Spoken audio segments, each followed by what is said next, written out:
পৃথিবী চলছে এক ভিন্ন গতিতে। সেই গতিতে এই মুহূর্তে নেতৃত্ব দিচ্ছে মুসলমানদের অন্যতম একটি শক্তিশালী দেশ ইরান। ইরানকে দুর্বল করার জন্য বিশ্বমোড়রা একাট্টা হয়েছে। এরই মধ্যে মাঠে এসেছে পাকিস্তান।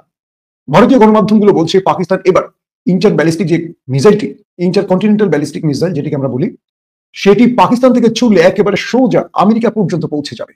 যুক্তরাষ্ট্রকে লক্ষ্য করে দূরপাল্লার পারমাণবিক ক্ষেপণাস্ত্র তৈরি করছে পাকিস্তান, এমন দাবি করে উদ্বেগ প্রকাশ করেছে ওয়াশিংটন। কিন্তু হঠাৎ কেন এমন উদ্যোগ ইসলামাবাদের? এর পেছনে উদ্দেশ্যই বাকি।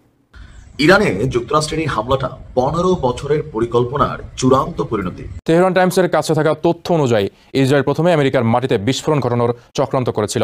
এরপর তার দায় চাপাতে চেয়েছিল ইরানের ওপর। এর দৃশ্যত লক্ষ্য ছিল আমেরিকা ও ইরানের মধ্যে পূর্ণ মাত্রায় যুদ্ধের উস্কানি দেওয়া। দখলদার ইসরায়েলের সঙ্গে 12 দিন যুদ্ধের পর জাতির উদ্দেশ্যে ভাষণ দিয়েছেন ইরানের সর্বোচ্চ নেতা আয়াতুল্লাহ আলী খামেনি। মধ্যপ্রাচ্যের ব্যাপারে মার্কিন যুক্তরাষ্ট্রের সবসময় দ্বৈত নীতি। একদিকে তারা শান্তির কথা বলে, কূটনীতির কথা বলে, অন্যদিকে ইসরায়েলকে অব্যাহতভাবে উস্কানি দেয়। আজ পর্যন্ত ইসরায়েলের বিরুদ্ধে কোনো শক্ত পদক্ষেপ নেয়নি। আসসালামু আলাইকুম প্রিয় দর্শক, যে সকল ভিডিও ফুটেজগুলো দেখলেন এতে করে নিশ্চয়ই বুঝতে পেরেছেন আজকের ভিডিওটা কতটা গুরুত্বপূর্ণ হতে চলেছে। তাই ভিডিওটি না টেনে সম্পূর্ণ ভিডিও দেখার আহ্বান করছি। কথা না বাড়িয়ে চলুন ভিডিওটি দেখতে থাকি। আর হ্যাঁ, আপনি যদি এই চ্যানেলে নতুন হয়ে থাকেন তাহলে চ্যানেলটি সাবস্ক্রাইব করে পাশে থাকা বেল আইকনটি অন করে দিন। আর যদি সাবস্ক্রাইব করে থাকেন তাহলে আপনাকে অসংখ্য ধন্যবাদ। আয়াতুল্লাহ আলী খামেনি আজকে প্রকাশ্যে এসেছেন এবং বলেছেন তিনি পশ্চিমা দুনিয়াকে চরম শিক্ষা দিয়েছেন। পাশাপাশি যারা দেশের জন্য জীবন দিয়েছে তাদেরকে শহীদ হিসেবে ঘোষণা করেছেন, বলেছেন আমরা কঠিন প্রতিশোধ নেব। অন্যদিকে আন্তর্জাতিক গণমাধ্যমে ইরান যে বিজয়ী হয়েছে, আমেরিকা এবং দখলদারদের পরাজিত করেছে, এটি আরো স্পষ্ট হচ্ছে। পাশাপাশি ইরান তার দুর্বল জায়গাগুলো খুঁজে পেয়েছে। ইসরায়েলের সাথে এই লড়াইতে ইরান কোথায় কোথায় পরাজিত হয়েছে সেই বিষয়গুলো এখন ঝালিয়ে নিচ্ছে। সেই গ্যাপগুলো পূরণ করার জন্য ইরান দৌড়চ্ছে, কখনো রাশিয়া, কখনো চীন। এরই মধ্যে মাঠে এসেছে পাকিস্তান। ভারতীয় গণমাধ্যমগুলো বলছে পাকিস্তান এবার ইন্টার ব্যালিস্টিক যে মিসাইলটি, ইন্টার কন্টিনেন্টাল ব্যালিস্টিক মিসাইল যেটিকে আমরা বলি, সেটি পাকিস্তান থেকে ছুড়লে একেবারে সোজা আমেরিকা পর্যন্ত পৌঁছে যাবে। পাকিস্তানের এই মিসাইল নিয়ে টেনশন তৈরি হয়েছে ভারত এবং আমেরিকার। পাশাপাশি পাকিস্তান ক্রমান্বয়ে ভারতকে টেক্কা দিচ্ছে সামরিক অস্ত্রের দিক থেকে। প্রিয় দর্শক, আজকে পাকিস্তান, ইরান, মধ্যপ্রাচ্য সহ অনেকগুলো গুরুত্বপূর্ণ বিষয় নিয়ে আমরা আলোচনা করব। এবং যাকে বলা হয় ভ্লাদিমির পুতিনের মাইন্ড বা মস্তিষ্ক, আলেকজান্ডার ডোগেন, তিনি বলেছেন খুব শীঘ্রই পারমাণবিক যুদ্ধের দিকে যাচ্ছে পৃথিবী। এটি ইরানকে ইঙ্গিত করে তিনি বলেছেন। মধ্যপ্রাচ্যের ব্যাপারে মার্কিন যুক্তরাষ্ট্রের সবসময় দ্বৈত নীতি। একদিকে তারা শান্তির কথা বলে, কূটনীতির কথা বলে, অন্যদিকে ইসরায়েলকে অব্যাহতভাবে উস্কানি দেয়। আজ পর্যন্ত ইসরায়েলের বিরুদ্ধে কোনো শক্ত পদক্ষেপ নেয়নি। অর্থাৎ ইসরায়েল মধ্যপ্রাচ্যে এই যে ব্যাপকভাবে হামাসের যে হামাসের উপর যে যুদ্ধ চালাচ্ছে এবং গাজা ধ্বংসস্তূপে পরিণত করেছে, প্রতিদিন ক্ষুধার্ত মানুষকে গুলি করে মারছে, সাধারণ মানুষকে, কোনো রকম কথা নেই। ইরানের উপরে নজিরবিহীন আক্রমণ করলো, কোনো কথা নেই। উল্টা আরো যুক্ত হইলো, সে হামলায় যুক্ত হয়ে এখন আবার বলতেছে বৈঠকের কথা। ইরানকে প্রশংসা করছে, ইরান বৈঠকে আসবে এবং ইরানকে চুক্তির শর্ত মানতে হবে, চাপ দিচ্ছে। কিন্তু সব তার বক্তব্যগুলো বা অবস্থানগুলো সবগুলো ইসরায়েলের পক্ষে। অর্থাৎ ইসরায়েলকে শক্তিশালী করছে, মারণাস্ত্র দিচ্ছে, বোমা দিচ্ছে, সেগুলো ছুটছে, আবার বলছে যে শান্তির কথা। এই হচ্ছে দ্বৈত নীতি। একটা শিরোনাম দেখে দর্শক এতগুলো কথা বললাম। যুক্তরাষ্ট্র একদিকে কূটনীতির কথা বলে, অন্যদিকে ইসরায়েলকে সবুজ সংকেত দেয়, ইরান বলছে, এবং ইরানের এই বক্তব্য যথার্থ। মধ্যপ্রাচ্যের এমন কোনো দেশ নেই যে দেশ এই আমেরিকার যে দ্বৈত নীতি সেটার ব্যাপারে যে তারা জানে না, বোঝে না, এমন না, সবাই জানে। ইরানের পররাষ্ট্র মন্ত্রণালয়ের মুখপাত্র ইসমাইল বাঘাই বলেছেন যুক্তরাষ্ট্র একদিকে কূটনীতির কথা বলে, আরেকদিকে ইসরায়েলকে সবুজ সংকেত দেয়। তারপরও কিভাবে যুক্তরাষ্ট্রের উপর বিশ্বাস থাকে? তিনি বলেন যুক্তরাষ্ট্র কূটনীতি ধ্বংস করে দিয়েছে। মুখপাত্র ইসমাইল বাঘাই আল জাজিরাকে এসব কথা বলেন।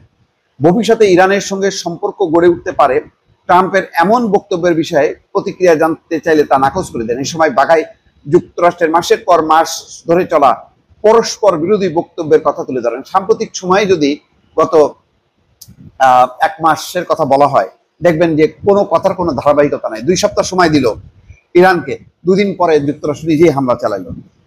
পররাষ্ট্র মন্ত্রণালয়ের মুখপাত্র বলেন, তারা একদিকে কূটনীতির কথা বলে, আরেকদিকে ইসরায়েলকে ইরানে হামলার সবুজ সংকেত দেয়।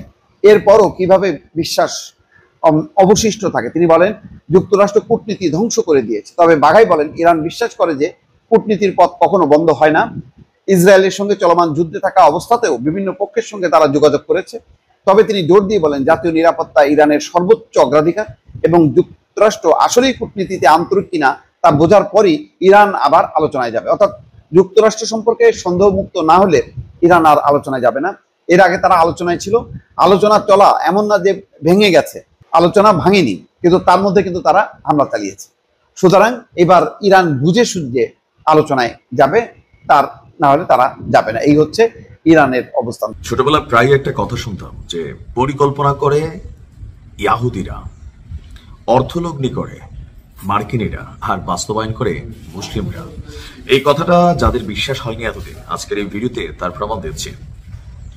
দর্শক, আপনি গত 12 দিনের যে যুদ্ধ ছিল, এই যুদ্ধের পর আন্তর্জাতিক গণমাধ্যমগুলো, বিশেষ করে যারা গবেষণা করেন, অনেক ধরনের তথ্য সামনে এসেছে যে ইরানে যে হামলাটা চলেছে, এটা কি আমেরিকার প্রেসিডেন্ট ডোনাল্ড ট্রাম্পেরই শুধু ইচ্ছা, নাকি সর্বশেষ প্রেসিডেন্ট জো বাইডেন অথবা আমেরিকার যে সাম্রাজ্যবাদী চিন্তা তারই প্রতিফলন? ইরানে যুক্তরাষ্ট্রের এই হামলাটা 15 বছরের পরিকল্পনার চূড়ান্ত পরিণতি। এবার আসলে একটু ব্যাকে চাই। ডোনাল্ড ট্রাম্প এখন থেকে প্রায় 4.5 বছর আগে প্রেসিডেন্ট ছিল। মানে ট্রাম্প তার ইতিহাসে কয়বার প্রেসিডেন্ট হয়েছে? 2 বার। প্রথমবার হয়েছে এর আগে 4 বছর ক্ষমতা ছিল। বাইডেনের 4 বছর, 8 বছর। নির্বাচন হলো 6 মাস, 8.5 বছর। কিন্তু পরিকল্পনাটা কত বছরের? 15 বছরের। তার মানে ইরানে হামলা নিয়ে আমরা যখন ট্রাম্পকে দোষ দিচ্ছি, বিষয়টা শুধুমাত্র ট্রাম্পের সাথে কানেক্টেড না, এটা আমেরিকার জাতীয় স্বার্থ। আর এই বক্তব্য কে দিয়েছে?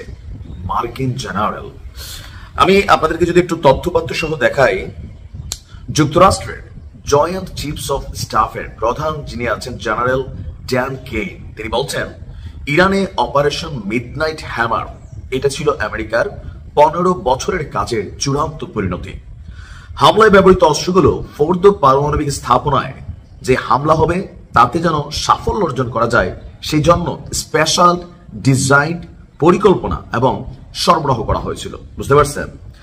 মানে 15 বছর আগ থেকে ইরান যখন উঠছে বা ইরান যখন একটা শক্তি হিসেবে আবির্ভূত হচ্ছে, তখন আমেরিকা চিন্তা করছে যে এদেরকে থামাইতে হবে। এখন একটা উসিলা দরকার ছিল। কোনোভাবেই ইরানকে হামলা করার সুযোগ খুঁজে পাচ্ছিল না। সেই 15 বছরের মেকানিজম, এই যে 3টা পারমাণবিক স্থাপনায় হামলা চালানো হয়েছে, এগুলোর জন্য স্পেশাল ডিজাইন ব্লাস্টার বাংকার বোমা তৈরি করা হয়েছে। মানে মাটির নিচে যেই কি বলা হয়েছে দুর্গ থাকে অথবা সুরক্ষিত ওয়াল থাকে, এগুলো দিয়া ধ্বংস করা হবে, সেই জন্য স্পেশাল ডিজাইন করা হয়েছে। কেইন বলছে ঘটনাস্থলে 2টি ভ্যাল্ট শ্যাফেট তারা হামলা করেছিল।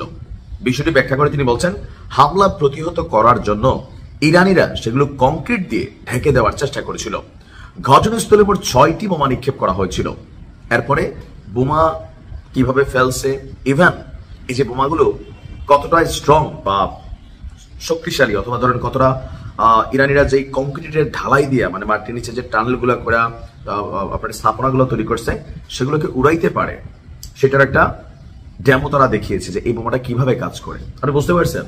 তার মানে আমরা ডোনাল্ড ট্রাম্পকে নিয়ে যে চিন্তা ভাবনাগুলো করছিলাম যে বাইডেন তো ভাই একটু ভালো, ট্রাম্প তো না একদম দেইরা, কিন্তু বিষয়টা হচ্ছে দিন শেষে এটা তাদের চূড়ান্ত একটা পরিকল্পনার 15 বছরের ইনভেস্টমেন্ট, এবং কি ইরানের এই প্রতিষ্ঠানগুলো নিয়ে গবেষণা করা, প্লাস সেখানে কিভাবে অভিযান চালাবে, কিভাবে পেচকি লাগাবে, ইসরায়েলকে দিয়ে কিভাবে থামাবে। এখন থাকে না যে একটা বিড়াল সবসময় ইঁদুর খেয়ে ফেলে, তো ইঁদুর একদিন মিটিং করছে যে এখন যেভাবে ইঁদুর আমরা শেষ হয়ে যাচ্ছি, এখন তো আমাদের একটা জিনিস দরকার, কোনটা? যে বিড়াল যখন আসে আমরা যেন এটার উপস্থিতি টের পাই। তো কি করা দরকার? বিড়ালের গলায় একটা ঘন্টা বাঁধা দরকার। কিন্তু ঘন্টাটা বাঁধতে যাবে কে? ডোনাল্ড ট্রাম্প হচ্ছে সেই ইঁদুর যিনি বিড়ালের গলায় ঘন্টা বাঁধার কাজটা করতে গেছিল, কিন্তু সফল হয়নি। আরো অনেক পরিকল্পনা হয়তো আছে। দখলদার ইসরায়েলের সঙ্গে 12 দিন যুদ্ধের পর জাতির উদ্দেশ্যে ভাষণ দিয়েছেন ইরানের সর্বোচ্চ নেতা আয়াতুল্লাহ আলী খামেনি। আলোচনা আর গুঞ্জন চালিয়ে দিয়েছিলেন আমেরিকা থেকে শুরু করে সারা বিশ্বব্যাপী আয়াতুল্লাহ আলী খামেনিকে খুঁজে পাওয়া যাচ্ছে না। তিনি জনতার সামনে আসছেন না। ইরানের মানুষেরা একে অপরের কানাকানি করে বলছেন আমাদের নেতা কি জীবিত আছেন নাকি তিনি শহীদ হয়েছেন। এই নিয়ে যখন আলোচনার জোর, তারই মধ্যে বৃহস্পতিবার জাতির উদ্দেশ্যে ভাষণ দিলেন টেলিভিশনে। ইহুদিবাদী সরকার ইসরায়েলের বিরুদ্ধে জয়ের জন্য আপনাদেরকে অভিনন্দন জানাচ্ছি। শুরুতেই ইরানি জাতিকে অভিনন্দন জানিয়েছেন তিনি। ইহুদিবাদীরা পরাজিত হয়েছে এবং ইসলামী প্রজাতন্ত্রের ধাক্কায় চূর্ণ বিচূর্ণ হয়েছে। ইহুদিবাদীরা অনেক উচ্চ বাক্য করলেও ইরানের ধাক্কায় পতনের দ্বার প্রান্তে চলে এসেছিল। তিনি বলেন মার্কিন সরকার যুদ্ধে সরাসরি জড়িত হয়েছিল, কারণ তারা বুঝতে পেরেছিল যদি হস্তক্ষেপ না করে তাহলে ইহুদিদের পতন ঘটবে। কিন্তু ইসরায়েলের আগ্রাসন কোনো কিছু অর্জন করেনি। খামেনি বলেন এখানে বিজয়ী হয়েছে ইরান এবং আমরা যুক্তরাষ্ট্রকে চূড়ান্ত আঘাত করেছি। যুক্তরাষ্ট্রের বিরুদ্ধে জয় পাওয়ায় আমি সবাইকে অভিনন্দন জানাচ্ছি। আমেরিকার বিরুদ্ধে জয় কোথায় পেয়েছেন সেটা হলো আমেরিকার ঘাঁটি কাতারে উনি তছনছ করে দিয়েছেন বলে জানিয়েছেন এবং এই তছনছ করে দেওয়াটাই ওনার বিজয় বলে উনি ওনার বক্তব্যে তুলে ধরেছেন। তিনি বলেন ইরানি জনগণের অসাধারণ ঐক্যকে আমি স্বাগত জানাই। 9 কোটি জনগণের দেশ ইরান আমাদের সশস্ত্র বাহিনীর পাশে কাঁধে কাঁধ মিলিয়ে এক হয়ে দাঁড়িয়েছিলেন। দর্শক, ইরানের জনগণ যেভাবে দাঁড়িয়েছে সেভাবে কিছুদিন আগে ভারতের বিপক্ষে উত্তরবঙ্গের গ্রামের মানুষ যে দা কন্তি খাচ্ছি মানে কেচি যার হাতে যা আছে তা নিয়েই যে বিএসএফ এর বিরুদ্ধে দাঁড়িয়েছিল আপনাদের মনে আছে, সেই অনুরূপ একইভাবে ইরানি জনগণ মিলিটারি, তাদের নৌবাহিনী, বিমান বাহিনী, সব বাহিনীর পাশে এসে দাঁড়িয়েছিলেন সেখানের জনগণ। ইরানিরা তাদের নিজেদের স্বতন্ত্র চরিত্র প্রদর্শন করেছে এবং প্রমাণ করেছে যখন প্রয়োজন হবে তারা সবাই এক হবে। ইরানের বিরুদ্ধে যদি কেউ আবারও আগ্রাসন চালানোর চেষ্টা করে তাহলে সেজন্য চড়া মূল্য দিতে হবে বলে হুঁশিয়ারি দিয়েছেন দেশটির এই সর্বোচ্চ নেতা। তিনি বলেন ইরানের বিরুদ্ধে আগ্রাসনের মূল্য চড়া হবে। ইহুদিরা ইসরায়েল কখনো ভাবেনি তারা ইরানের কাছে এমন ধাক্কা খাবে। খামেনি বলেন আমাদের সশস্ত্র বাহিনী শত্রুদের বহুস্তরের প্রতিরক্ষা ব্যবস্থাকে পাশ কাটিয়ে তাদের প্রাণ কেন্দ্রগুলোতে আঘাত এনেছে।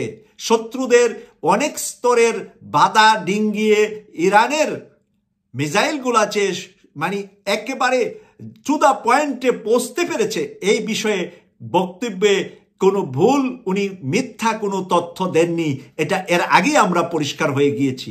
মার্কিন প্রেসিডেন্ট ডোনাল্ড ট্রাম্পকে নিয়ে কথা বলেন আয়াতুল্লাহ আলী খামেনি। তিনি বলেন ট্রাম্প তাদের পারমাণবিক কেন্দ্র ধ্বংস করে দেওয়ার যে দাবি করেছে সেটি সত্য নয়। আমাদের পারমাণবিক অবকাঠামোর বিরুদ্ধে আগ্রাসন চালিয়ে যুক্তরাষ্ট্র কিছুই অর্জন করতে পারে নাই। ইরানিরা ঐক্যবদ্ধ, সবাই একত্রিত ছিল। কাতারের আল উদে ঈদ মার্কিন ঘাঁটিতে যে হামলা হয়েছে সেটি তারা উড়িয়ে দিয়েছে সত্যকে আড়াল করার জন্য। সময়ই শত্রুদের ক্ষয়ক্ষতি প্রকাশ করবে। প্রিয় দর্শক, এই কাতারের আমেরিকার ঘাঁটিতে কি হয়েছে আসলে আমরা জানি না, এটা প্রকাশ হয়নি এবং সেটা বড় মাপের ক্ষয়ক্ষতির কথা উনি বলছেন এবং বলছেন শত্রুরাই একদিন প্রকাশ করবে কি ক্ষতি হয়েছে মার্কিনীদের, কি ক্ষতি হয়েছে আমেরিকার। কেন আমেরিকা পাগল হয়ে খুব দ্রুততম সময়ের ভিতরে যুদ্ধ বন্ধ করলেন? কারণ আমেরিকার এই ঘাঁটির পরে অন্যান্য ঘাঁটিতে যদি হানা দিতেন, এরই মাঝে আমরা শুনেছি যে বাগদাদের ঘাঁটিতেও হানা দিয়েছেন, দুহার ঘাঁটিতেও হানা দিয়েছেন। এরপরে আরো যে মধ্যপ্রাচ্যের অনেকগুলা ঘাঁটি আছে সবগুলা ঘাঁটিতে যদি হানা দেন তাহলে আমেরিকার অবস্থা কি হতো? যে কারণে আমেরিকা খুব কুইকলি স্বল্প সময়ের ভিতরে কাতারের আমিরকে ধরে এই যুদ্ধ বন্ধ করেছেন। ইরান কখনো আত্মসমর্পণ করবে না জানিয়ে খামেনি বলেন ট্রাম্প বলেছে ইরানকে আত্মসমর্পণ করতে হবে। ট্রাম্প সত্য প্রকাশ করেছেন, তিনি বলেছেন ইরান কেবল আত্মসমর্পণ করলেই যুক্তরাষ্ট্র সন্তোষ হবে, কিন্তু আত্মসমর্পণ কখনো হবে না। আমরা শক্তিশালী জাতি। ইরানি মার্কিনীদের মুখে চপেটাঘাত করেছে। তিনি বলেন যুক্তরাষ্ট্রের লক্ষ্য ছিল ইরানকে বশীভূত করা, ইরানিদেরকে আত্মসমর্পণের কথা বলে মার্কিনীরা যেসব অপমান করেছেন সেগুলো কখনো সফল হবে না। আমাদের জনগণ অসাধারণ, আমাদের দেশ শক্তিশালী এবং আমাদের সত্য ইতিহাসের অংশ। আমাদের জনগণ বিজয়ী ও সম্মানিত, তারা এরকমই থাকবে। আল্লাহর প্রতি কৃতজ্ঞতা। সর্বশেষ উনি বলছেন আল্লাহর প্রতি কৃতজ্ঞতা। এত কিছু গর্জন, এত কিছু পাওয়ার, এত কিছু শক্তি, সব কিছুকে উড়িয়ে দিয়ে ইরান যে সম্মানের সাথে যুদ্ধ বন্ধ করেছে ইসরায়েলের সাথে, সেই কারণে তিনি সর্বশেষ আল্লাহর শুকরিয়া আদায় করেছেন। তাই এই বর্ষিয়ার নেতার জন্য আমি জাতির কাছে দোয়া চাচ্ছি যে এই বর্ষিয়ার নেতা বিশ্ববাসীকে, এই 84-85 বছরের এই মানুষটা বিশ্ববাসীকে দেখিয়ে দিয়েছেন উনি যেরকম একজন আধ্যাত্মিক নেতা, সেরকম একজন রাজনৈতিক নেতা, সেরকম একজন প্রশাসনিক নেতা, সেরকম একজন সোলজার, সেরকম একজন বিদ্রোহী সেনাপতি। উনি যেন সরাসরি যুদ্ধের মাঠে সেনাপতির দায়িত্ব পালন করছিলেন। যেমন ওনার ভাষণ, যেমন ওনার বক্তব্য, তার মধ্যে রয়েছে কত শ্রুতিমধুর কথা এবং ওনার এই গর্জন কেঁপে উঠেছে সারা বিশ্বব্যাপী। ওনাকে হত্যা করা হবে, মারা হবে, এই ধরনের বহু কথা আমরা শুনেছি। আজকে উনি ওনার ভাষণের মাধ্যমে জাতির কাছে আবার উনি চলে এসেছেন। ওনাকে উন্নত মানের সিকিউরিটি সম্পন্ন জায়গায় রাখা হয়েছিল, কারণ আমেরিকা সরাসরি ওনার হত্যার কথা চলে এসেছিল। ইসরায়েল সরাসরি ওনাকে টার্গেট করা হয়েছে, বলা হয়েছিল। এর আগে তাদের সেনাবাহিনী, নৌবাহিনী, বিমান বাহিনী, পুলিশ প্রধান, বিভিন্ন সিকিউরিটি এজেন্সির প্রধানদেরকে এরা হত্যা করেছে। এই কারণে খামেনির, আয়াতুল্লাহ আলী খামেনিকে রক্ষা করাটা ছিল ইরানের সিকিউরিটি ফোর্সের সর্বোচ্চ দায়িত্ব। তারা খুব ওনাকে এমন জায়গায় রেখেছেন যেখানে আমেরিকার কোনো নিশানা কোনোভাবেই ওখানে যেতে পারেনি। কারণ আমরা যতটুকু ইতিমধ্যে বিশ্লেষকদের কাছ থেকে জানতে পেরেছি যে ওনাকে যেখানে রাখা হয়েছে সেখানে কোনো ধরনের ইলেকট্রনিক, কোনো ধরনের যান, কোনো জিনিস সেখানে রাখা হয়নি। যে কোনো ইলেকট্রনিক জিনিস রাখলেই এখানে আমেরিকা সেখানে ওনাকে খোঁজ করতে সহজ হতো। তাই ইলেকট্রনিক কোনো কিছু ছাড়া ন্যাচারাল কোনো জায়গাতে ওনাকে রাখা হয়েছে, যেখানে হতে পারে সৌর বিদ্যুৎ, যেখানে হতে পারে নিজস্ব উপায়ে কোনো বিদ্যুৎ জ্বালানো জায়গা। ওনাকে এমন একটি জায়গায় রাখা হয়েছে যেই জায়গাটা এতই নিরাপদ ছিল যে ওনার কোনো সন্ধান ইতিমধ্যে এখনো তারা পাচ্ছেন না। ওনাকে সেই নিরাপদ জায়গায় রাখা হয়েছে। নিরাপদ থাকবে, ভালো থাকবে আয়াতুল্লাহ আলী খামেনি। প্রিয় দর্শক, সম্পূর্ণ ভিডিওটি দেখার জন্য আপনাকে ধন্যবাদ। ভিডিওটি দেখে কি উপলব্ধি করতে পারলেন তা কমেন্টে লিখুন। ফিরছি আগামী কোনো ভিডিওতে নতুন কোনো টপিক নিয়ে। ততক্ষণ পর্যন্ত ভালো থাকবেন, সুস্থ থাকবেন, এই শুভকামনায় আজ এ পর্যন্তই। আল্লাহ হাফেজ।